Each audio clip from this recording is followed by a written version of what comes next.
జూపల్లిపై సంచలన విమర్శలు చేశారు కల్వకుర్తి కాంగ్రెస్ ఎమ్మెల్యే వంశీచంద్రెడ్డి. జూపల్లి చరిత్రంతా లూటీలు, నేరాలు, 420 కేసులే అన్నారు. బ్యాంకు లూటీ చేసి సొంత గ్రామ ప్రజలు తరిమి కొడితే హైదరాబాద్ పారిపోయారని ఎద్దేవా చేశారు వంశీచంద్రెడ్డి. హైదరాబాద్ లో తనకు ఆశ్రయం ఇచ్చిన వ్యక్తిని హుస్సేన్ సాగర్ లో తోసి చంపేసినట్లుగా ఆరోపణలున్నాయన్నారు. దేవుడు మాన్యాలను కాజేసి బ్యాంకును ముంచేశారని వంశీచంద్రెడ్డి ధ్వజమెత్తారు. దమ్ముంటే చర్చకు రావాలని జూపల్లికి సవాల్ విసిరిన వంశీ కల్వకుర్తి కాల్వ వెడల్పు తగ్గించి కాంట్రాక్టర్ దగ్గర ముడుపులు తీసుకున్నారని ఆరోపించారు. ఆయన భాషలో ఆయన చరిత్ర ఏందో ఒకసారి తెలంగాణ రాష్ట్ర ప్రజలకు చెప్పే ప్రయత్నం చేస్తాను.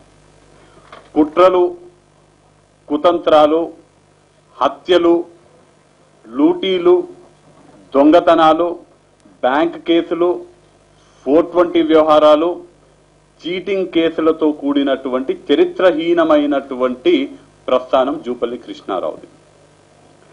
కొల్లాపూర్లో స్టేట్ బ్యాంక్ ఆఫ్ హైదరాబాద్ లో జూనియర్ అసిస్టెంట్ గా పనిచేస్తున్న రోజులలో ఆయన స్వగ్రామంలో చేసినటువంటి ఘనకార్యం వల్ల ఊర్లో వాళ్ళు ఆయన మీద దాడి చేస్తే తప్పించుకొని హైదరాబాద్ కి పారిపోయినటువంటి పిరికి పంద జూపల్లి కృష్ణారావు.